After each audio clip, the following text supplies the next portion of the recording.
The Amityville Horror, the story behind this alleged haunting, has been one of the most intriguing stories that I have run across. And I think what really bites me, it actually takes a chunk out of me in what it really does. It just invites the imagination to go wild, because never before has there been like such a publicized event that crosses over two families that lived in the same house. And each family had a different scenario of sorts. And, you know, I've done a lot of research over the years, not just, the last couple of weeks. It's been a long time researching a lot of different information, and it changes, and you come across things over time, and the more time that passes on, sometimes you find out more information. So, what it really intrigued me again is that I did a small, 13-minute video about 10, 12, 13 years ago on Amityville. And I was just testing the waters to see if people would like ghost stories and whatnot.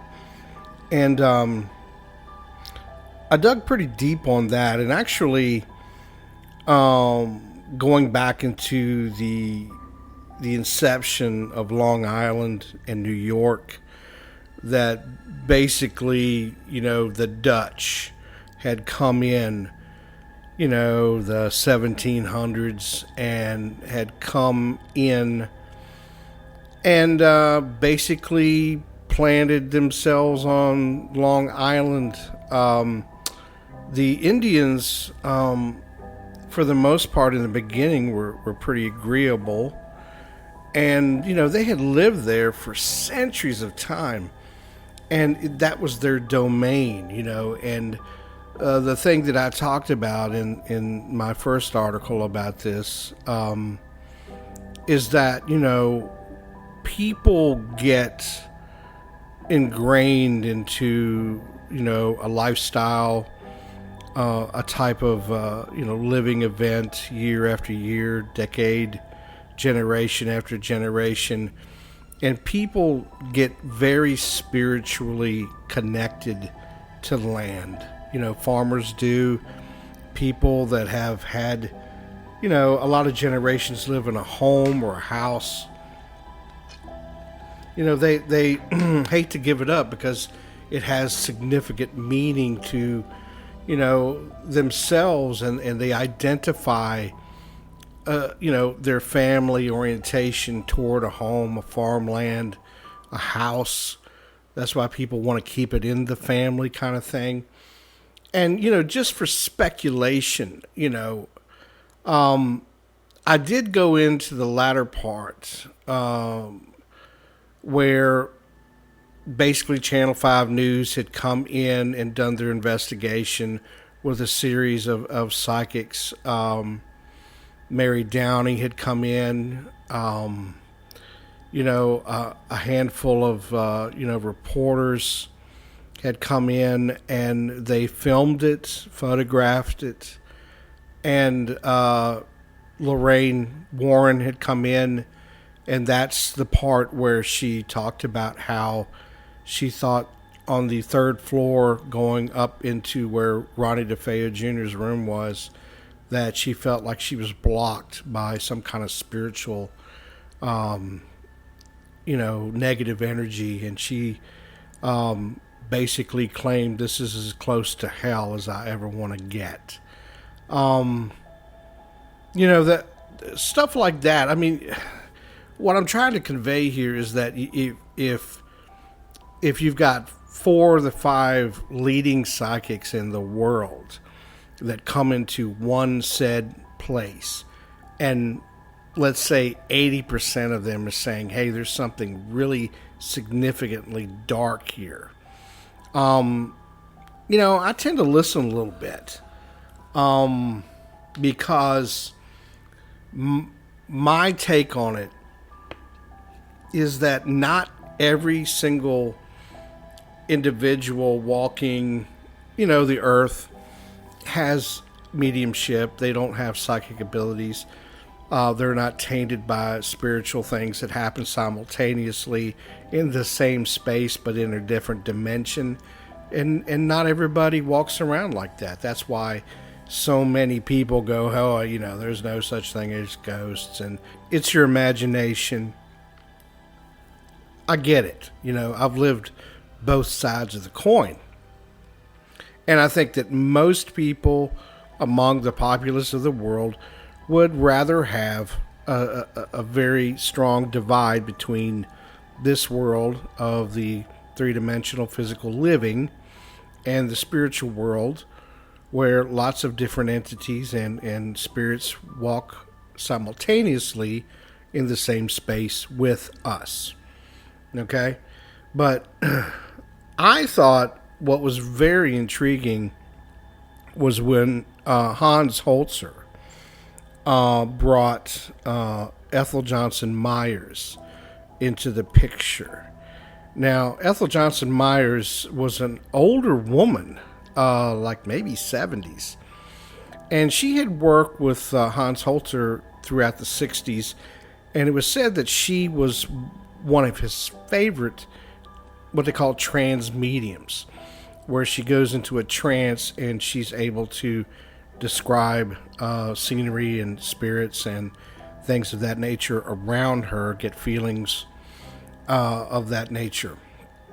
And it was said that when she arrived up on the property itself in the driveway, that she said that there is an Indian about. So her take, and there's very little footage on that. I have really looked hard to find out. I found some photographs, and Hans Holzer used to like to take a lot of photographs, and he called it spiritual photography. And myself, I've not had very much success with that, but he would take a series of shots, and sometimes the lighting had changed. What was really interesting about that is that he did take some photographs of the bullet holes. The bullet holes were really still in the walls at that time when, the Lutzes were there, and soon after, which is kind of creepy. A lot of those homes at the time had wallpaper. That was a big thing back then. So basically, maybe not to change the wallpaper, maybe they didn't have time, which is more the scenario, that there would be a glowing patina around the holes where the bullet holes were. And he claimed that, Hans Holzer being, that this was still the spiritual energy still there around the bullet holes, themselves. But Ethel Johnson Myers, the trans medium, she basically indicated that there was an Indian chief that held the grounds there, and that he was extremely angry. Yeah, so, that's something to ponder. Now, here again, I've done some research, and I talked about the Rileys and the Moynahans and the Irelands, because they had a neighbor next door to them. His last name was Ireland. And the Irelands were a prominent family at the time. Let's go back in time, 1800s or so, even prior to that. And supposedly there was a home that existed there at the 112 Ocean Avenue where the Dutch Colonial was, and it had been prior built And what is said, I don't know exactly the date, and I'm thinking probably early 1900s or so, that a boy came upon the skeletal remains of someone in the dirt, and it found a skull. And here again, this is pure hearsay, or just what Hans Holzer indicated, that the boy inadvertently probably disgraced the burial spot of an Indian, or maybe the Indian chief himself, who knows. And that desecration caused an upheaval of negative energy, you know. Now, I will say that, excuse me, that about a mile away, there was a significant Indian slaughter that did occur. The Dutch had hired a Indian hunter that came in, and they did kill a lot of Indians at the time. Early 1800s, I believe, about 18 something. And, you know, death in any degree, unjustified, just pure malice, is going to cause some negative energy to happen. Now, here again is about a mile or so away, and I did research that. That is on one of my older videos. And who's to say, really, if the negative energy itself had something to do with the area? Now, a lot of the neighbors in the neighborhood, because I can go back and forth, indicated they did not have any problems, you know?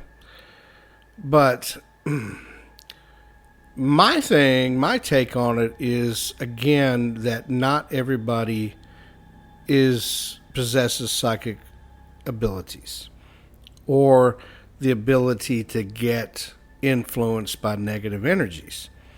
So if you're taking a fellow in 1973, 1974, Ronnie DeFeo Jr., which, you know, he's passed on, and I don't really mind saying that he wasn't the best person, okay? And by my research, that he seemed to be a rather spoiled child, and he lacked initiative.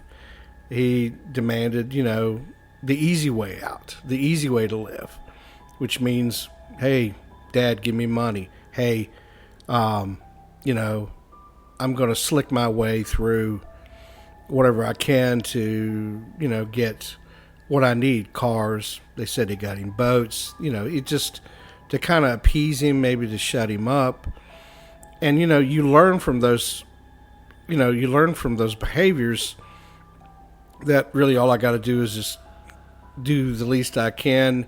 I see an easy way out. My grandfather, you know, Brigante had the dealership in Brooklyn, and, you know, I'm just gonna, you know, scheme my way through things.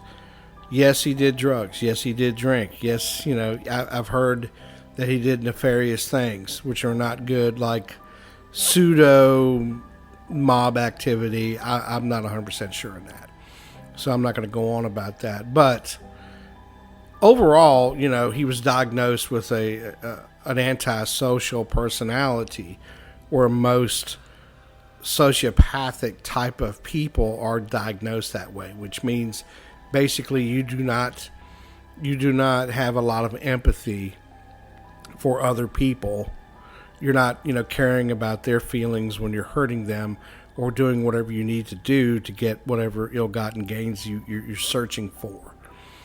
So I'm assuming, just through, you know, what's been said about him, that he wasn't a person of high morals or, you know, high ground. So it was said that in 1973 that he had pulled a gun out and he aimed it at his father's head and the gun jammed. Okay, so he said that, then that was also documented. And when that happened, that, Ronnie DeFeo Sr., the father, looked at it as if it was a miracle. And what had happened was that he basically saw, damn, I escaped death. And the gun did jam, and he got religion in a big way, real fast. And I heard that he went up to Canada, and I believe he got blessed by the Catholic Church, and he came back with a lot of different pure Christian artifacts, and he really got down in the nitty gritty of taking on, a newer belief system of sorts. But yet again, it was indicated that pretty much that Ronnie DeFeo Sr. was a hothead, and he was not a great father, not a great husband, not a great dad per se. When you're abusing your family, that is not a good thing, in my opinion. I will state that firmly. You can't go out and beat on people because you're angry, and you can't go out here and, you can't solve problems that way. So children learn, they emulate from their parents. So Ronnie DeFeo Jr. basically probably just learned quickly how to behave from childhood up. It's usually, sometimes it's the older sibling that gets the most of the abuse, and the younger ones tend to, it's when parents get older, they tend to don't have as much energy. And I can say that from experience. Okay. So the idea from Hans Holzer that this angry, vindictive Indian chieftain brought in this severe amount of negative energy, and it breeds and it cultivates, and anger can be a very, very deep emotion. And I believe in science, and I also believe that science transfers into whatever dimension we exist in, that you can go as far below in the negative spectrum you want to go, as well as you can go higher in the better or enlightened of goodness spectrum, as high as that can go as well. And I think it's designed this way in the three-dimensional relative world that we live in.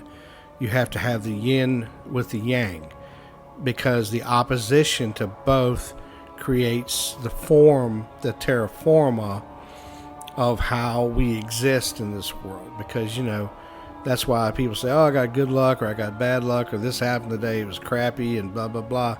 And it's just a form. We see this all the time in our daily activities. Why did the car break down?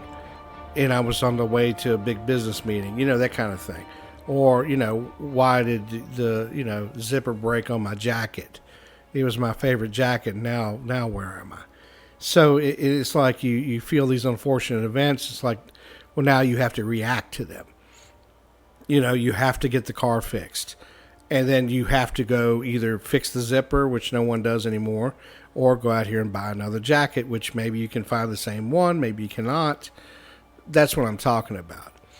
But the idea that Hans Holzer indicated was that if you've got, and I've said this before, if you've got people that are alcoholics, that are influenced by heavy drugs, that their defense mechanisms are compromised in the spiritual realm, is that they can be afflicted by something that's maybe preying in the arena of where they live or what they're exposed to.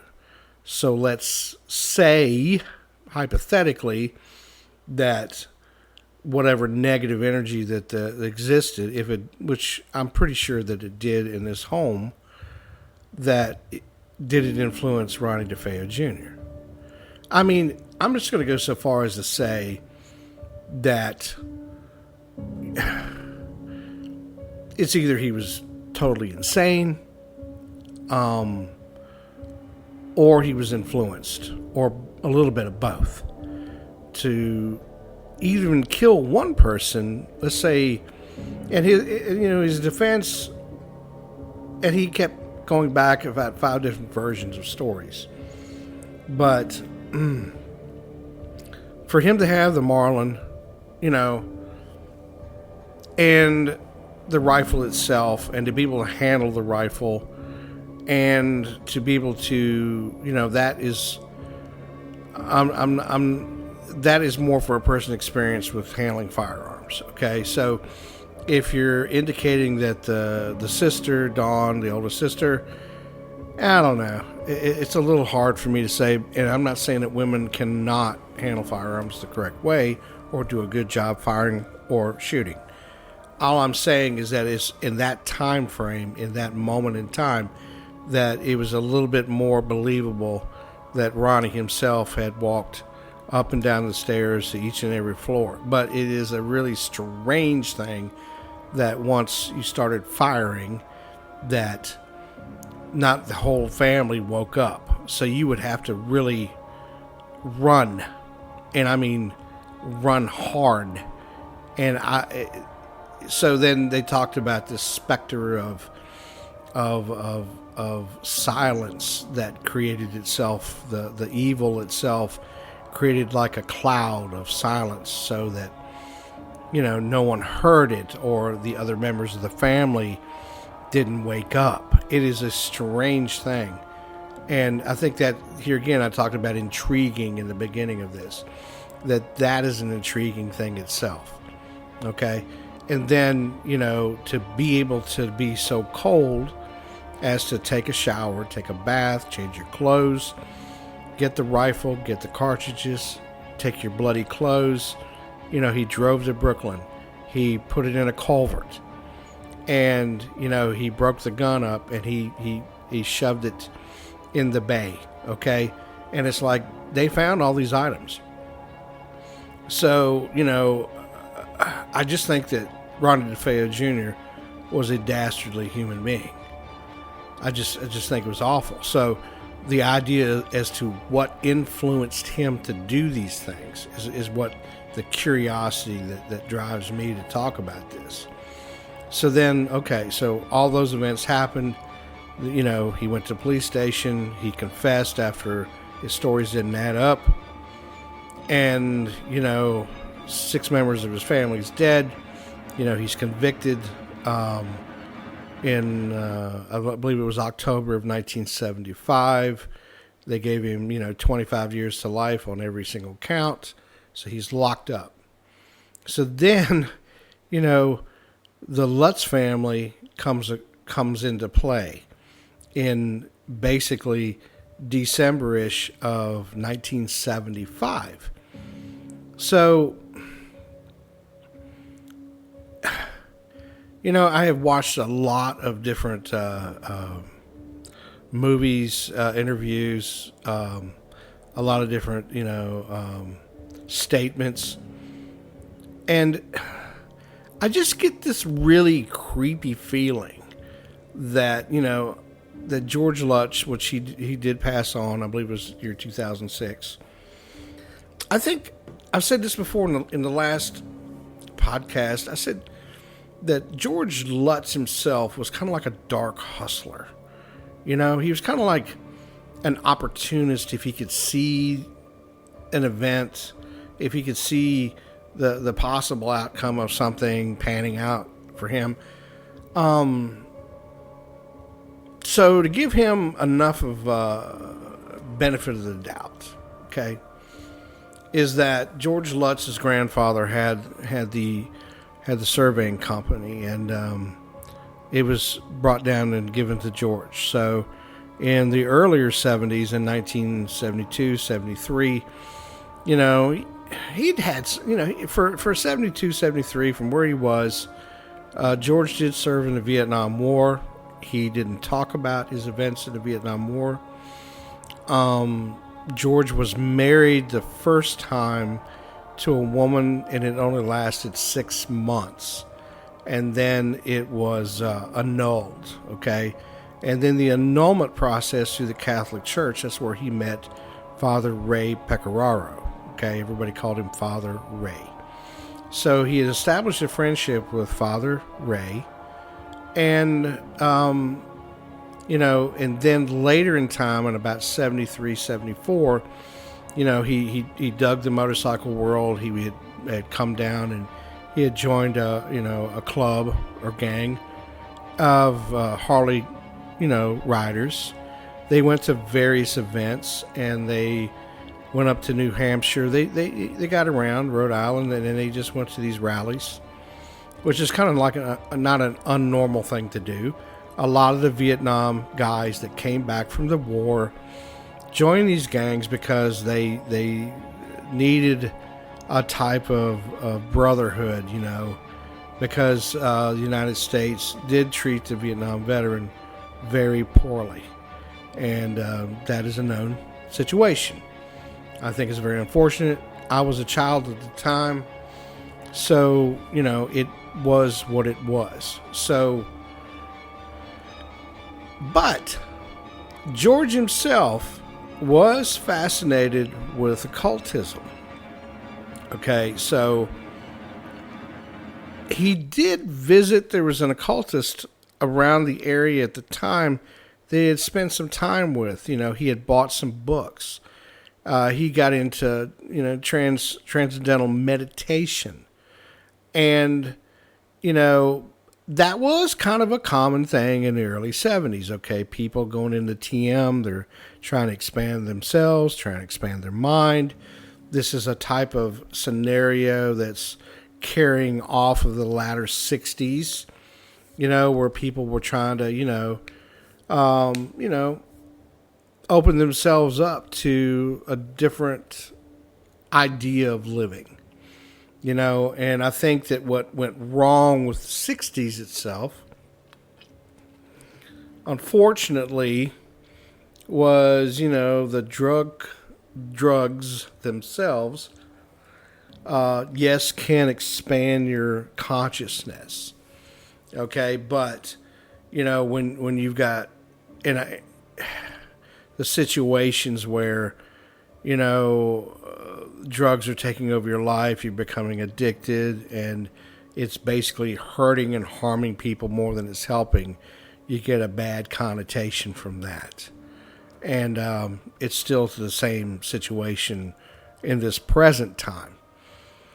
So, but at the time, the scope of your mind and people were trying to open themselves up. That was a commonplace in the early 70s. But it was said through Chris Quarantino that, it wasn't just a little light dabble. It was kind of more like a heavier dabble into this, where, while you're doing the transcendental meditation, you have these mantras, these chants that you kind of do. And George himself was dabbling into things, who's to say, but maybe it could have been on more of the darker side of things, to gain situational powers over people. So, that is, it's there. It's a possibility.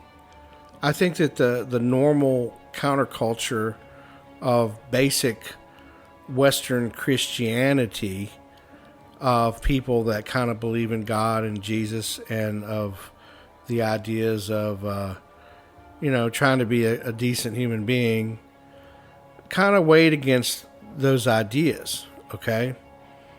Not everybody did that. I think this was kind of like a a bit of a new age type of situation that was occurring at the time. So, but let's say he did gain some gateways. Let's say that George Lutz himself had some power, okay? Had some type of open doorway to different things. And I'm just speculating here, okay? Because I'm trying to, scratch the rust off of people's brains a little bit, because I like to go a little deep on some ideas here. And here again, all of this is just pure speculation. But in December of 1975, the Lutz family did move into the 112 Ocean Avenue home. And Danny Lutz himself, or Danny Quarantino, did indicate that, upon arrival, they were excited. Things were super cool. The kids were just open to this. You got three-story home. It was beautiful. It was elaborate for its time. It was something to be kind of reveled and awed upon, because it was just something really super cool. And the kids were excited. And then within 2 to 3 hours of being there, things just took a little bit of a nosedive. With the flies. Danny talked about the flies in the playroom or the sewing room. And it was like almost an instantaneous kind of a grab, on them, the family. Kathy herself, she indicated that, she felt a type of a sweetness or a naturalness, and talked about smelling a bit of a perfume. She indicated that she was softly touched by a feminine hand, and I think it was within the first day or so that the family dog, which was tied up in the back in a pen area, had just enough of chain to where he could jump over the fence, which wasn't a great idea. But the dog had tried to hang himself because he had jumped. He was barking, carrying on. Father Ray Pecoraro had come to the home, went upstairs, and everybody's kind of in the moving mode and unloading boxes, and everybody's kind of busy. He comes in, goes upstairs, sewing room again, boom. He did say on video, and it's out there, that he did go in there. He did hear an audible voice that said, "Get out." And he also said that he was slapped across the face. And he's going to hightail out of there, boom, brrr, down the stairs, out to his car, boom, starts it up and rolls away. Okay? So, even though priests, and I've talked to people, priests and ministers, and they're people, they're humans, okay? They might have a huge amount of faith. They still live on that humanistic, flight or fight type of survival mechanism, and people do get scared, including priests. So I think it scared him. And, of course, you've seen the movies probably and gone through the tales of what occurred to a certain amount. But what I thought was very dynamic is that the kids themselves, especially Chris and Danny, had begun to actually visibly see something. And, it was just these oddities. So then, of course, you've got George Lutz basically changing very rapidly. They were, going through the throes of unpacking and trying to establish their home the way they wanted it. But the odd thing of it is that George had bought a lot of the furniture that it was just pre-existing in the home. The beds were the same. The little tables in the bedrooms were the same. It was like they were walking into an unforeseen I don't know, negativity arena that maybe they didn't think about. Maybe they didn't think about it very well.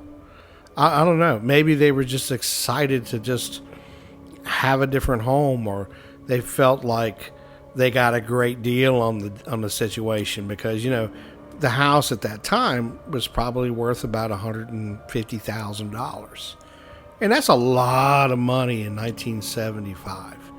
Okay, so they supposedly got it at the base price of $80,000, and I think the bank was just looking to recoup what monies that they were just trying to get out of the deal, just to kind of strike it as an even Steven situation again, where hey, we got most of our money back, we'll take our losses. So a lot of people indicated that George Lutz, it was a ploy because he couldn't afford a home, blah blah blah. Supposedly they were only there 28 days. Okay, the guy hadn't even had time to make the first mortgage payment. Okay, and people don't invest, they don't go through the applications for mortgages and talking to the banks, and he's spending money buying a fuel oil tank full of fuel oil and furniture. I think that they meant to stay there. I mean, why else would you buy the house? Okay, so but maybe, and here again, this is pure speculation on my part. My mind goes wild.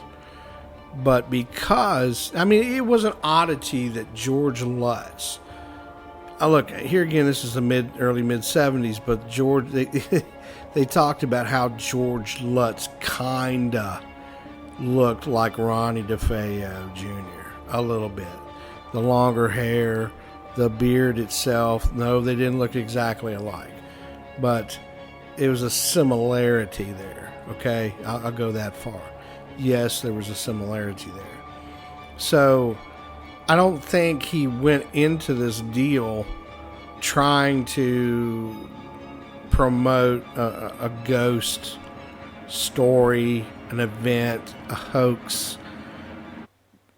But I think that what happened after they left, the house, that it was said that he was fairly shaken up, okay? Because when they did leave, they went to Kathy Lutz's mom's house and stayed a while, and initially what was said is that, George indicated that he wanted to just get the house fixed. So rid the home of, the ghosts or the negative energies and whatnot. So he started looking out, to find some type of healers, I'll say, He didn't have very much success. He had ended up finding what was known to be a vampirologist, which was kind of weird. But anyway, the vampire guy, had a wife, and they indicated that, I think they did have a meeting and indicated that, they're going to, whatever they find, they do put it out publicly. So I think that initially George himself, to give him the benefit of the doubt, was against that. And what actually happened is that they took the story and they did, the vampirologist himself and the wife did talk about it. And I'm trying to think here. I think it was a Good Housekeeping, believe it or not, episode at that time. So word had leaked out about this. So, but my thing is that maybe George himself was open enough, or he was exposed enough as a human, as his energy was open through maybe some of this different and darker meditation, that perhaps he got influenced himself. And it's kind of like maybe the darkness itself, that if it did live in 112 Ocean Avenue, maybe the darkness saw this. Maybe it saw it, and it said, hey, we've got somebody here that can see us. Hey, maybe we've got somebody here that we can influence. Or maybe we can make them do really terrible things too. And I'm like, whoa, it's kind of that's my take on it. I mean, here again, my speculation. Could be totally wrong. I could be really off base on this whole thing. But I find it very odd that you've got, two different families within the same space, that something happened to them. I mean, if you go into a situation with really decent or halfway decent intentions, okay, so let's buy the home, let's be here, let's enjoy ourselves, and let's enjoy the family, and it just goes awry big time, But then the thing I'm going back to with the Dark Hustler is that, over time, I do believe that they were afflicted by something. I mean, why else would you record on cassette tape 26 different cassette tapes about what happened to you? Because, they indicated they were just trying to get it all out of their system. They wanted to talk about it one more time, the last time we're going to talk about it, and forget about it, okay? So, I'm not 100% sure that George went about this thing as to get a book or to get that kind of thing. But, the strangeness of the early 70s is that, you've got The Exorcist that came out. So suddenly everybody was thinking about evil and how they could be influenced. And, you've got Stephen King beginning to write books. 1974, you've got Carrie that came out. So, I mean, it was like the land had opened up on horror as an entertainment situation, that the masses were like, whoa, you later in time you had The Omen, and which was pretty freaking scary, a little boy that's like, the devil, and it's like, that's some scary crap, and all of this was brand new, and in today's spectrum, I mean, people flick through the channels and they're like, oh, I'm tired of that, I'm tired of that, I'm tired of that, I'm tired of. Back then, we didn't have that. Okay, back then, that was a special deal. That was a special event. And it was like, whoa, wow. So, I'm of the thinking process is that something did happen, okay? So then, of course, Jay Anson, he gets the tapes. They make a deal with the publishing house. And, a year later, boom, the book's out. It's selling like hotcakes. Now Jay Anson did take a lot of the money, okay? He did. And, if you're doing it for money, per se, Jay Anson, which was the writer of that, the Amityville Horror, true story, he came out smelling like a rose on that deal. And the Lutzes actually did not get that much money off the deal, okay, in their defense. All right, but then I think that what happened is that George, being the Dark Hustler, I'm calling him, saw the opportunity to really cash in on this situation.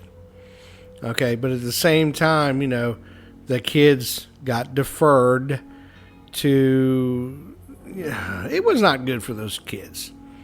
You know, I'm going to be the first to say, you talk to Danny Quarantino, still an angry guy, okay? Chris Quarantino, not very happy, and neither one of them like George at all. I mean, boom.